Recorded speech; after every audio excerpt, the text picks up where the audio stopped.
Hi friends and welcome to this podcast by Angel Broking. आपके पास life insurance हो ना कोई व्हीकल इंश्योरेंस तो जरूरी होगा। हैव यू एवर वंडर्ड कि ये जो इंश्योरेंस कंपनीज हैं आपसे इंश्योरेंस प्रीमियम्स लेकर पैसे का क्या करते हैं? अच्छा, let's forget insurance companies, bank accounts को ही ले लीजिए या फिर पेंशन फंड्स। इन सभी प्रोडक्ट्स के लिए कंपनीज बायर्स से कुछ पैसे लेती हैं एंड इन रिटर्न कोई ना कोई सर्विस या प्रोडक्ट प्रोवाइड करती हैं। पेंशन फंड के एग्जाम्पल से एक स्टोरी याद आ रही है। Let me tell you that. Raveena की दादी 62 साल की है। एक दिन she was talking to a neighbour कि her pension funds are never late. Raveena economics पढ़ती है। She is in the 9th grade, but nonetheless she got curious. After interrogating her grandmother for half an hour about her pension scheme, Raveena ने calculations किए and she was surprised. उसको surprise इस factor से हुआ कि इस पेंशन स्कीम में returns काफी हैंडसम थे। ये तो सारे थॉट्स हैं एक 9th क्लास के स्टूडेंट के about the workings of a pension fund. What are yours? आपके according pension funds, insurance companies और बैंक्स कस्टमर्स के पैसे लेकर उनका क्या करती हैं? That's what we will talk about in today's podcast. तो चलिए जानते हैं। तो सबसे पहली बात तो ये कि सब तरह की कंपनीज कस्टमर्स के पैसे लेकर इन्वेस्ट करती हैं, लेकिन ये इन्वेस्टमेंट्स आपके और मेरे इन्वेस्टमेंट से अलग होते हैं। They follow a different set of rules and regulations in the process. When these companies invest in local markets, they invest as institutions. इसीलिए इनको बोलते हैं डोमेस्टिक इंस्टीट्यूशनल इन्वेस्टर्स या फिर DIIs। इनके इन्वेस्टमेंट वॉल्यूम को क्या आप गेस कर सकते हो? अगर नहीं तो let's shock you with some numbers. March 2020 में DIIs ने इंडिया के इक्विटी मार्केट में 55,000 करोड़ का क्यूमुलेटिव इन्वेस्टमेंट किया था। That's right, 55,000 crore. आप सोच सकते हैं कि इस साइज के इन्वेस्टमेंट्स तो मार्केट को अपने आप में ही मूव कर सकते हैं। सो आर्ट यू क्यूरियस कि ये इन्वेस्टमेंट्स कहां से आते हैं? अगर हां, तो आपको अब इंट्रोड्यूस कराते हैं हम 4 अलग टाइप ऑफ DIIs से। चलिए देखते हैं। नंबर 1 है Indian mutual funds. Mutual funds DIIs का सिंपलेस्ट एग्जांपल है। ये इन्वेस्टर्स के पैसे पूल करवाते हैं on a national level and then इस पैसे को इन्वेस्ट करते हैं in equity markets.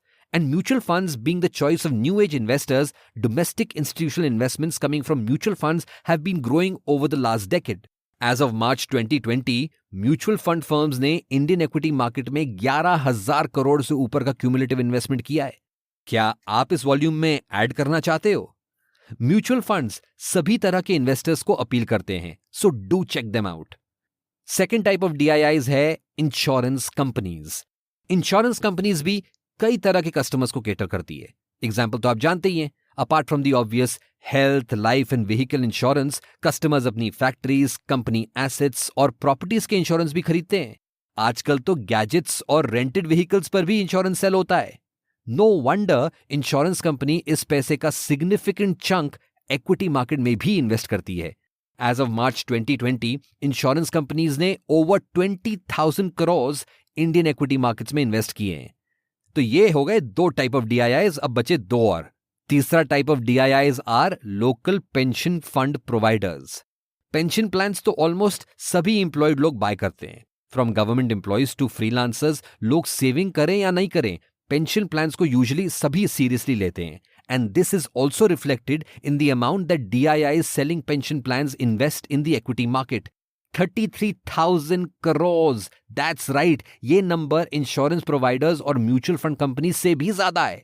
This tells us as to how popular pension schemes are as a financial product compared to mutual funds और insurance.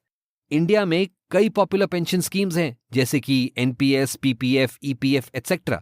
Now, evidently, a big chunk of money invested in these funds is then invested in the equity market.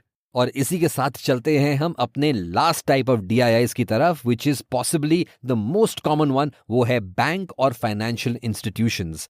Banks कई तरह के financial products provide करते हैं जैसे कि loans, deposits, accounts, lockers etcetera. A part of the money that comes through these products is invested in the equity market. लेकिन दोस्तों, banks के लिए ये इन्वेस्टमेंट्स डिटरमाइन करना इतना ईजी नहीं होता। ये इसलिए क्योंकि इनके अराउंड कई तरह के रेगुलेशंस होते हैं। Do you know why? क्योंकि इफ बैंक्स फेल, कंट्री की पूरी इकोनॉमी कैन टम्बल डाउन।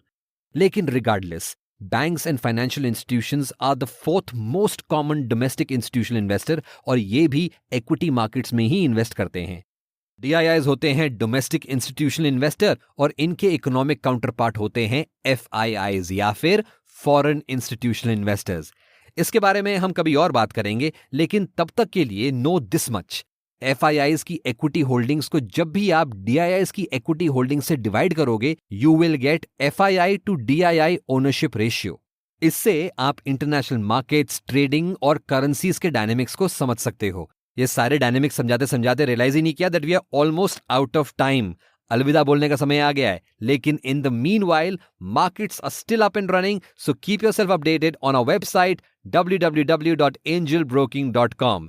मिलेंगे फिर से, लेकिन तब तक के लिए goodbye and happy investing.